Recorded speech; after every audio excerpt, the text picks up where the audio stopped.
Despite having a little delay at the beginning, we're pretty much close to being right on time. This is a 1-minute question, and we're going to start with Mr. Jerome. We're going to go right up the line with this one.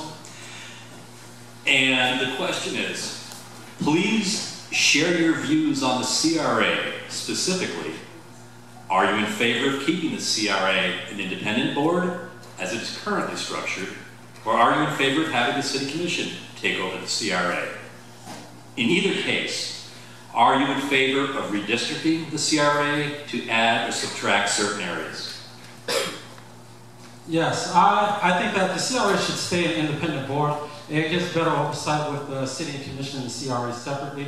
It would be good for the CRA to expand its borders. We need to create more revenue in the city.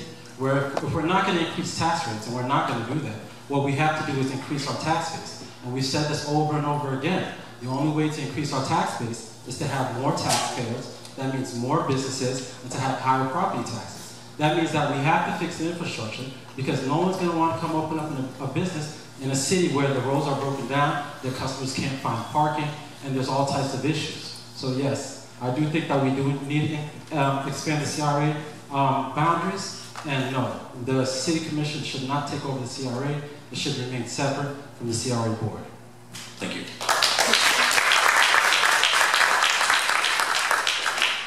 Thank you. I believe the question relates to the CRA and how we should proceed with it. I don't think it would be a good idea to bring it back to the Commission. I think we have our hands full.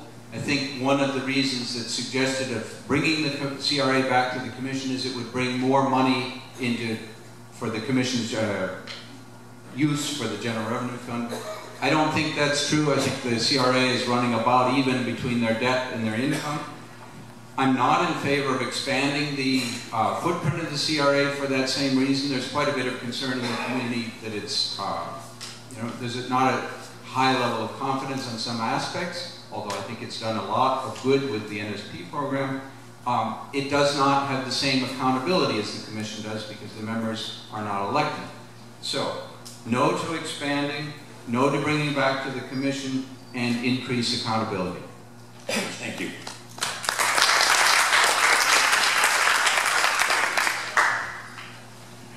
I support the CRA, and as a commissioner, I would look forward to working directly with the CRA as they continue to develop our city. Would I redistrict the CRA? No. I think that they should stay exactly the way that they are. We currently have 2 CRA districts in the city, and I think that's exactly the amount that we need. I think that the CRA is part of our long-term plan in the city. They will work hard to develop our city and create lasting results that we will eventually be able to take the benefit of.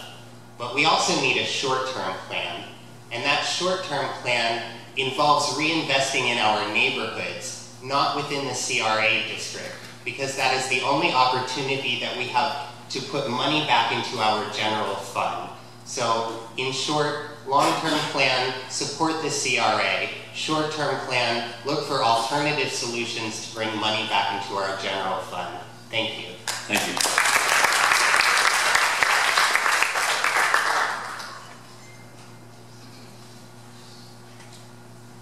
I've worked closely with the CRA, not only in just some of the cleanups that have gone around the city, but also with our director, Joan Oliva. Now, I would ask my opponent here to say, how many times has he been to a CRA cleanup, been to one of their meetings, even thought about working with them prior to running for office? We do need an independent group, I think, like they are. Maybe even our utilities could use a resident board for that. They have many other benefits. I wouldn't be for making it any bigger. I don't think I would make it for much smaller. We might look at that in time. But I'm a founding member of the Cottages of Lake Worth, which is another group trying to bring in more money into the city, as well as my experience I've already told you. So I think the CRA is quite valuable. And as Commissioner McFoy said, we do have our hands full, and they're quite capable and doing a great job. They brought millions of dollars into our city. Thank you.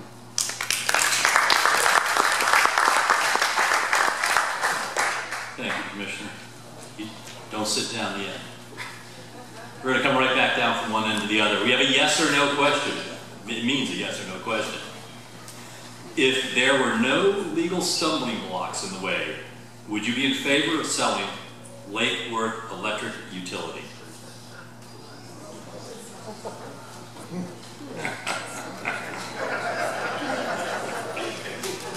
If there's no legal stumbling blocks. Keep it honest. Sell it. 30 seconds. I think I would consider it as a possible sale. Yes or no? Yes. Okay, thank you. Smart. No. No. No. Thank you. We're going to start with Commissioner Chris McVoy, and we're going to go that way and then end with Mr. Jerome on this question. It's a 1-minute question.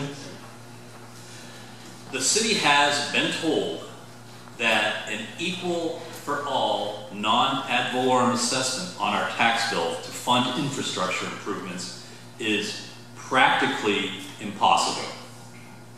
What would you think of adding an equal assessment to every utility bill to cover road and sidewalk repair?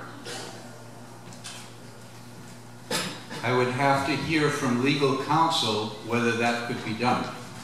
I would guess that there are noticeable legal issues if you're billing people for selling them electricity. I'm not sure that you could explicitly add a charge for roads. So, you can repeat the question again, what was it? Sure. The city has been told that an equal for all non-ad valorem assessment on our tax bill to fund infrastructure improvements is practically impossible. What would you think of adding an equal assessment to every utility bill to cover road and sidewalk repair? Please give me some extra time. Yeah, I think that the challenge would be, from what my understanding of assessments, is that you have to legally demonstrate some benefit to the person you're assessing. So a flat assessment across the electric for the roads, I think that's going to be a difficult challenge. I am in favor of us exploring fair opportunities to spread the costs of the things that need to be done in our city. And fair, there's a lot of room in that as to what the best way is. Thank you.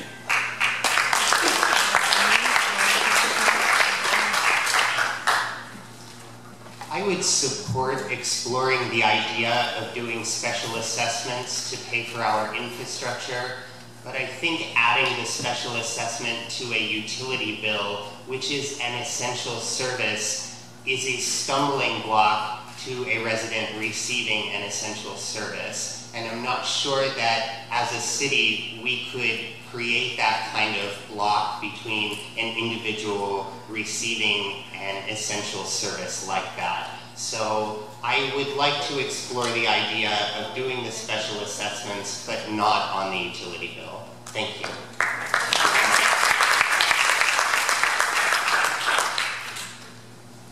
I think Commissioner McVoy brings up a good point. We always go to our legal advice for these things.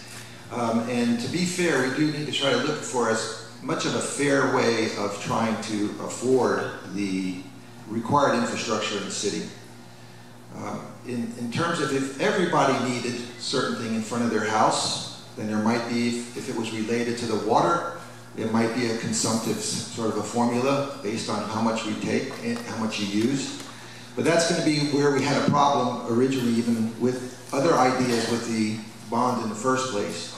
Formulas, depending on where you drive and how many times you drive over that road, how many times you go to that, make that turn, is a difficult formula, and it's challengeable in court and could stop any kind of a funding potential. So it's a really interesting question, but I think that there could be alternatives we're looking for that could take some money in one term, but we have to make sure that whatever it is that we pull the money in for, it has to be used for that. Thank you. Thank you. Thank you. When I think about this, I'm thinking about what the casino building. I'm sorry to keep going back to it, but everybody paid for the casino building. It came out of the utility bill. Everybody paid for it, but not everybody asked for it, not everybody wanted it, and the truth be told, everybody needs these roads fixed. Whether you believe it or not, your house, everybody's house in this home, and the city is going to be affected if we do improve the infrastructure. So it needs to get done. So what are we going to do? We're going to break the backs of the people that live on the west side who happens to live next to a dirt road. Is that their fault? Are we going to charge them, however much on their utility bill because of it? We had a question about alleys one time, and people were asking, well, why don't you like the alleys? Well, the alleys that I look at don't look very much like the alleys that I see when I walk over on the east side. When I walk in College Park, the alleys look clean, nice, sometimes they're paved. But, the alleys that I see, they have, needles in them. That's where the drug dealers hang out. That's where the prostitutes are. So I'm going a little bit off the question, but what I'm trying to say is no. I don't think we should. Thank you.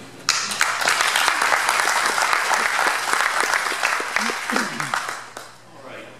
We're going to start with Ryan Meyer on this one. This is up to 2-minute question. What is your understanding of worst first code enforcement as it relates to both residential and commercial properties? Worst first is pretty self-explanatory. Code enforcement is supposed to address the worst cases first. And in this city, the worst cases are our dilapidated properties and abandoned homes. And that's what they should be taken care of first.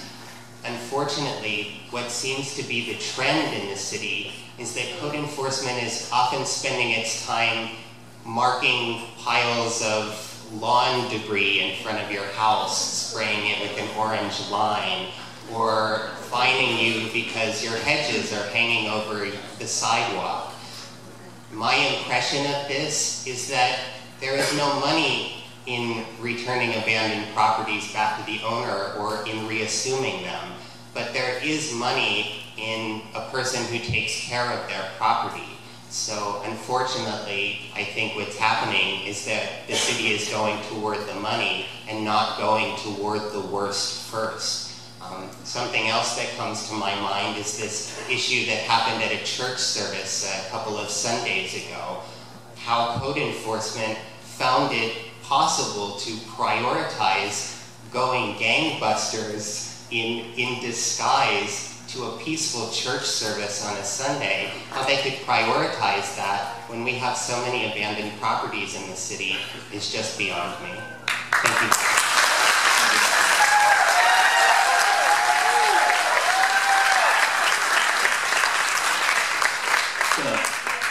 Commissioner Christopher McCoy, coming this way. Your name. Yes, thank you. Sorry, I did not make myself clear when I started that. No, maybe I wasn't paying attention. That was me. So, when I talk to PBSO, what can we do about prostitution on Dixie Highway? They tell me that there's very little that they can do. They do the stings, they do all sorts of, they process that, and as soon as they do, somebody else comes back.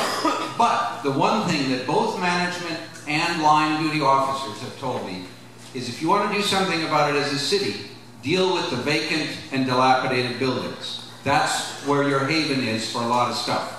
It's pretty obvious that's worst first. I would go one step further. Obviously, the points that Ryan Meyer made, don't go after the churches. That's not worst first in anybody's book. I don't know what was going on there that we have research. Don't use code enforcement as a source of income for the city. That's the wrong signals. Don't do that. And here's what I have proposed a while back to the city manager. I can't remember whether I proposed it from the dais, but I will. Let's put together a committee in the community. It can be part of the commission or not the commission. It can be some homeowners, can be some landlords. Put together a reasonable committee of people and spell out a list of what it means to be worst first. Write it down. And that way, when a request comes in and somebody wants immediate attention to what they feel is a big problem, we've already, as a community, agreed what the priority is, and it goes in the list in a public ordering that people know what the order is, and that we actually carry out the policy by doing worst first.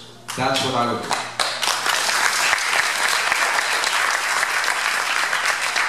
I would just like you to repeat the question for me. Sure. What is your understanding of worst first code enforcement as it relates to residential and commercial properties?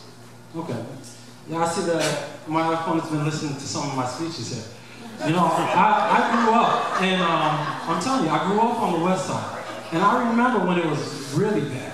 You know, some people, I don't know how many people have been here for how long, but back in 2000, 2002, 2003, 4, 5, there was a lot of gang activity, there was a lot of drugs, there was a lot of prostitution, and the home base for all that, you know, for all that activity was these abandoned homes. So when we're talking about code enforcement, we're talking about better city services. You know, getting to those abandoned homes is necessary. So worst first is get into the abandoned homes. Let's not worry about, you know, so we have to worry about the code violations as far as people repairing the homes and make sure they're doing everything up to code. But let's get to these abandoned homes first. For me, that's the worst, and that's what needs to be addressed immediately. And as far as the code enforcement going out to these churches, I don't know how come Commissioner LeBoy is acting like he doesn't know what's going on. When he's sitting on the commission, he was sitting on the dais when it passed in 2013, and now he's acting like he's clueless about what's happening. That's not what's first, and that's not what should be happening. Thank you.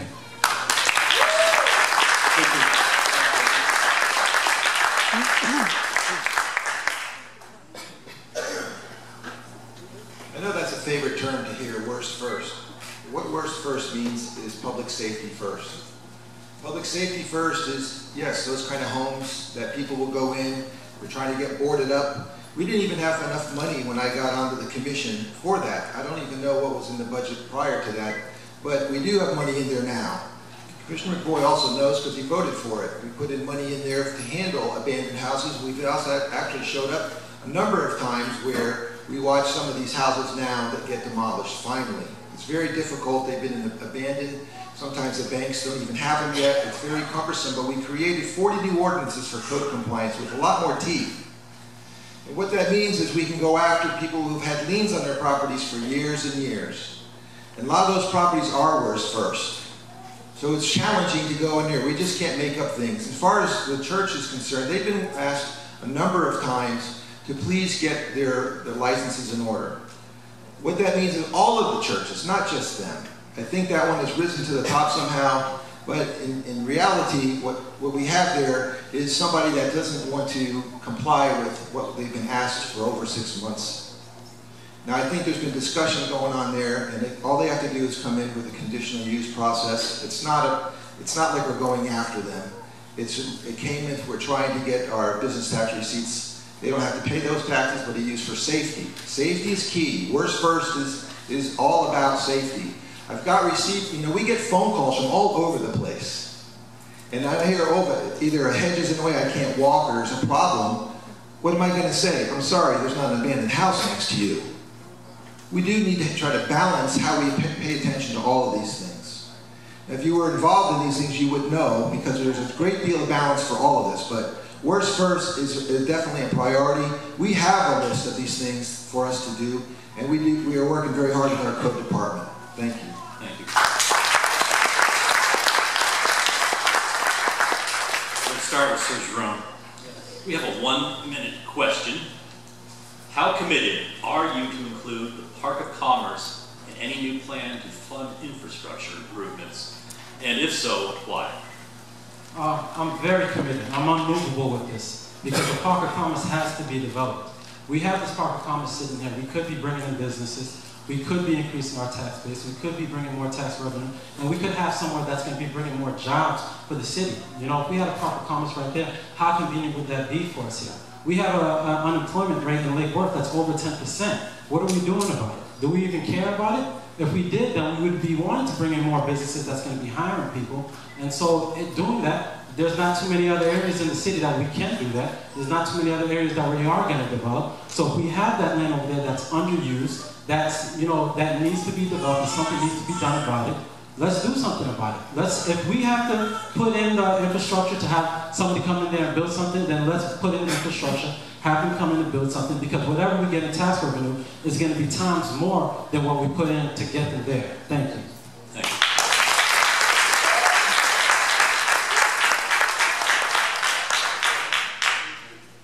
The issue is not so much the Park of Commerce. The issue is the bond. Everybody in the city wants something done about roads. But very many people, thoughtful people in this community, were concerned about how that was going to be financed. I do not think that there is strong public support among people who are concerned about the financing for including the Park of Commerce. So I would not be in favor of including that in the first increment of bond issuance. I would also add that while I'm in favor of job creation, and I'm certainly in favor, I've been attending the planning meetings on the Park of Commerce for possibly even as far back as when I was in planning and zoning, when Camp Dresser McGee did the first phase 1, 2, and 3 studies on those. I attended a lot of those and asked questions about them. My concern is that although we talk jobs, in South Florida, people rarely live and work in the same community. So a job created here does not necessarily mean a job for somebody else. Thank you.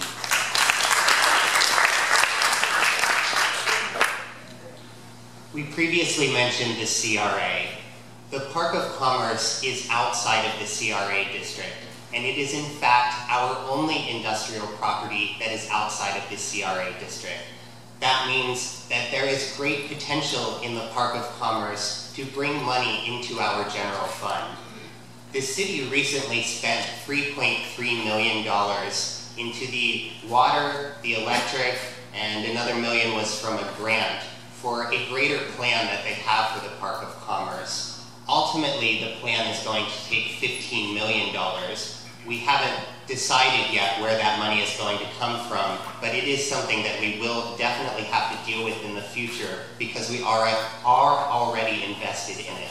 I agree with Commissioner McVoy. We do need to develop the Park of Commerce. It's very important, but we need to take it out of a bond plan that has to do with residential streets. It is industrial property, it is privately owned, and we need to address its infrastructure in a separate plan from any bond. Thank you.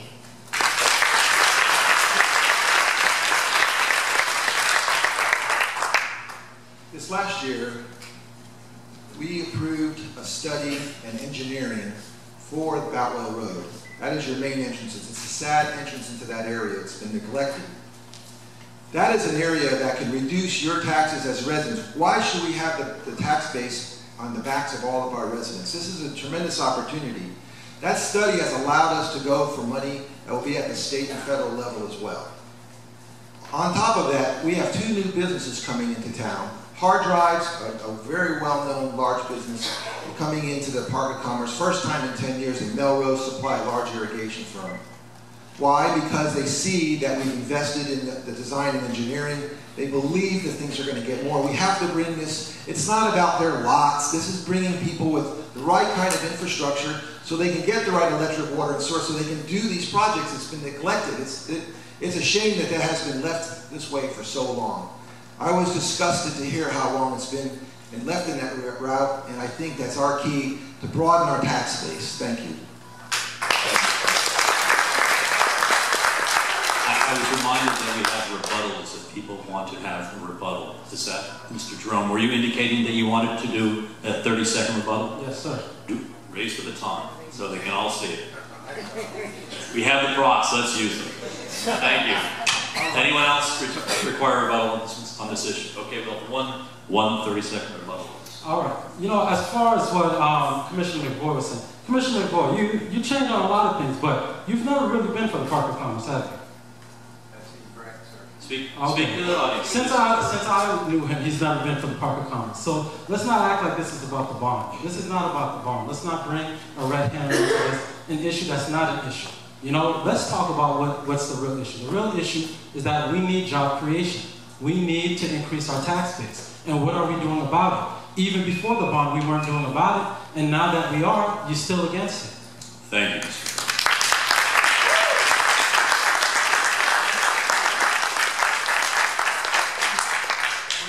We're going to start on the opposite end with Commissioner John Zuri, and we're going to end up here with Mr. Jerome. You know what? It's another yes or no, and I don't want to have another yes or no start with the same person. I had that in the wrong order, so the one after this one will be a yes or no. Okay, this is a 1-minute question. According to the published budget for this fiscal year, the Citizens Library Advisory Board approved $82,000 to be appropriated from the Simpkin Trust Fund for the library's use. What will happen to the Lake Worth Library when the Simpkin Trust Fund is exhausted? Start at the end. 1 minute. Our library is and has been a great asset in the city, and it is very difficult for that to have been left as a small amount in the budget. We should be able to appropriate something more than what has been to keep it open more hours, but there's some creative solutions out there for the library as well. I think our area, as far as the neighbors go in the whole city, has to rally around our library and has a really great board. But as far as the budget goes, we can assist it more and create some kind of an endowment situation so they don't have to keep dipping back into their existing fund. Thank you. Thank you. Have you ever been to the West Palm Beach Library? It's awesome. There's so much to do there. So many computers that you can use, so many things that really stretch it beyond the definition of what a library is. I think that may be the future of our library here. Yes, maybe the written word is something that is slowly becoming obsolete in our society, but we are desperately in need of community centers here in Lake Worth. One of them recently was given away to a private business for the cost of $1 per year. We are now in need of a new community center. Why can't we expand the definition of library and have it incorporate many things that many people would be able to use in this town, things that are relevant today? Thank you.